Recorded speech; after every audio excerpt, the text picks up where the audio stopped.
Hi, Mr. Ivix. At this point, I'm convinced that the name is ivix.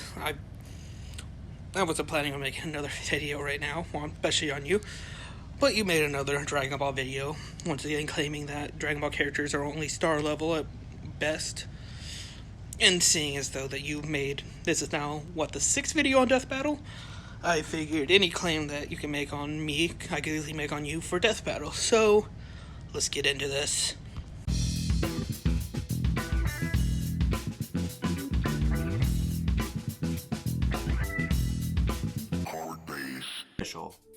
The Dragon Ball fanbase has defeated Death Battle. Oh please, there's not a fan base in the world that can do that. This fight was made to appease the Dragon Ball fanbase. Why is that? Because the Dragon Ball character won.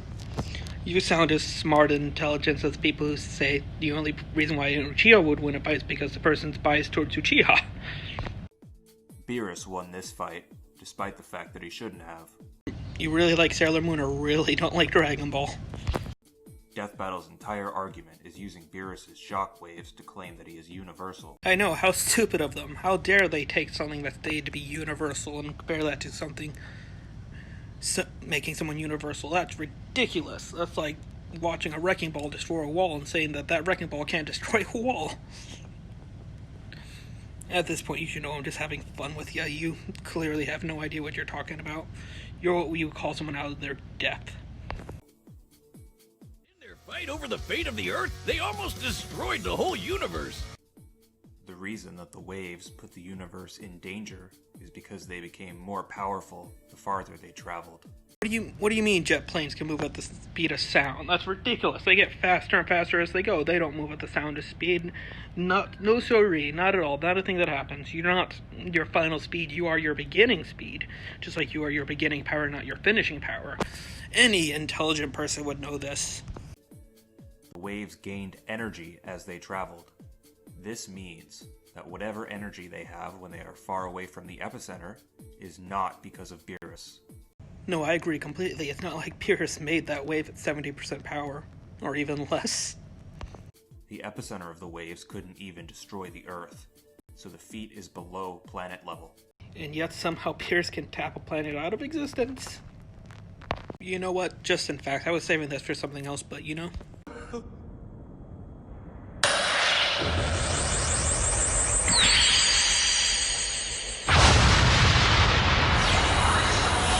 A bit harsh for...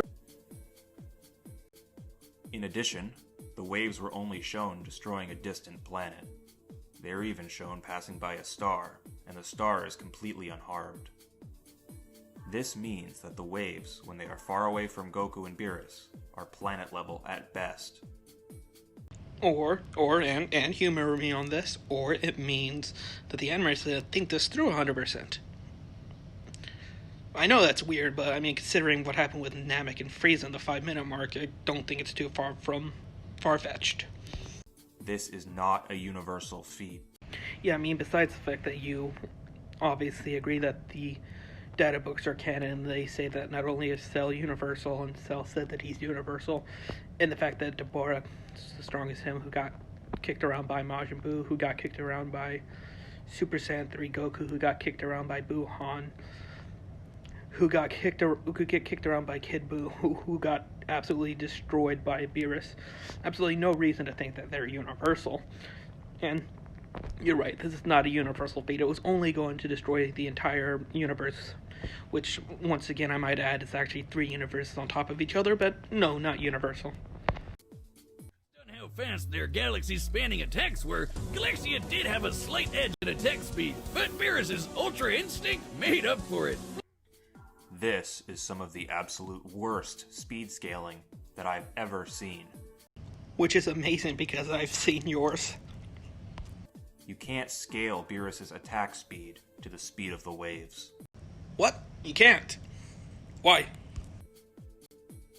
One of the Death Battle researchers made the bizarre argument that Beerus moved in tandem with the waves, and therefore he scales in speed.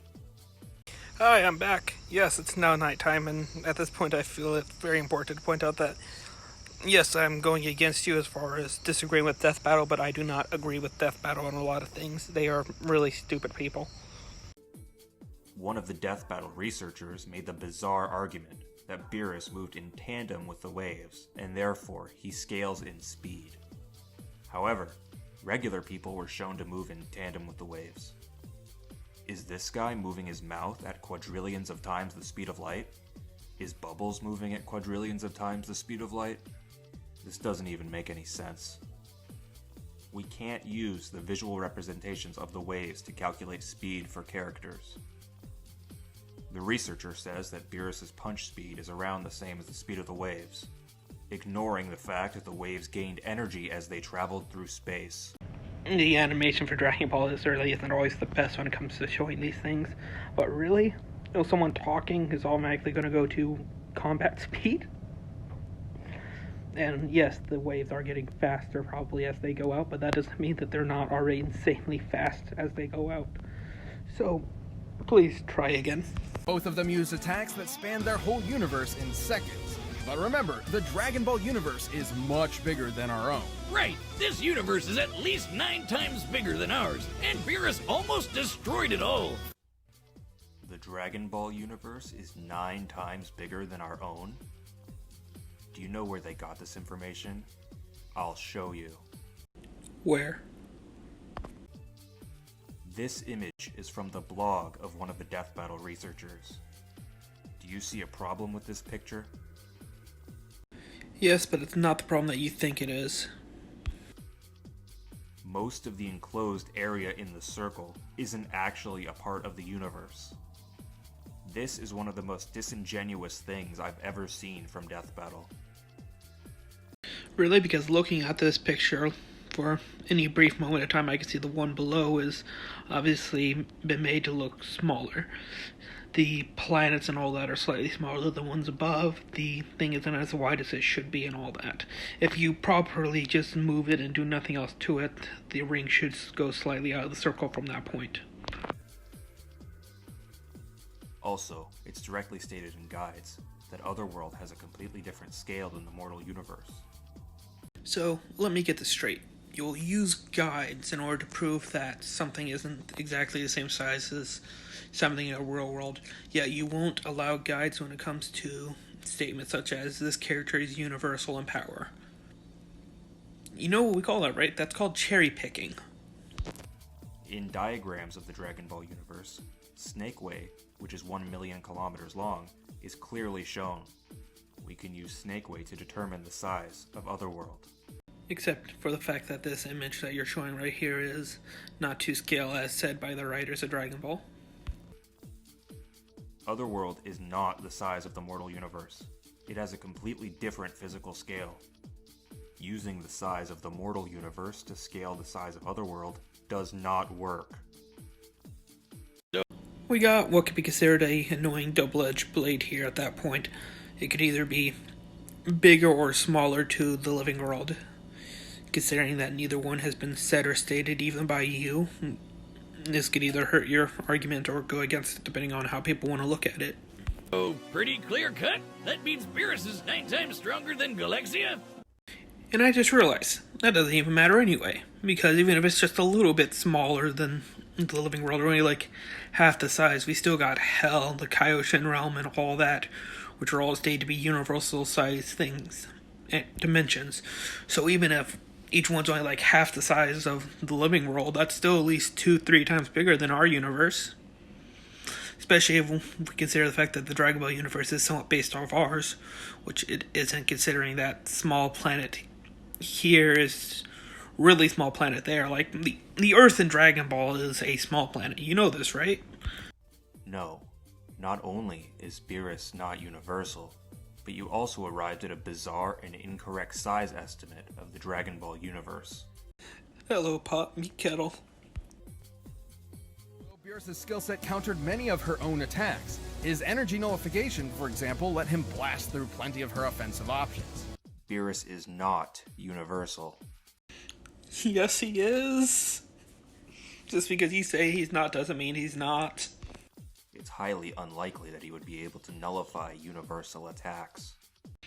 I know at this point I'm going to use this picture more than once, but it's completely worth it in this case.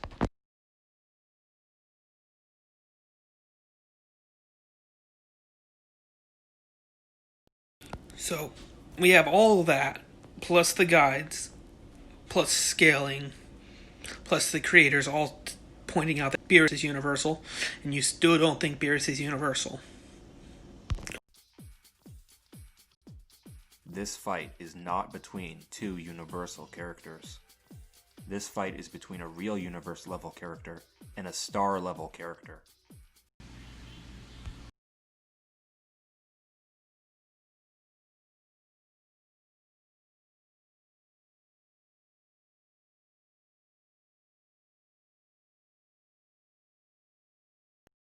The winner is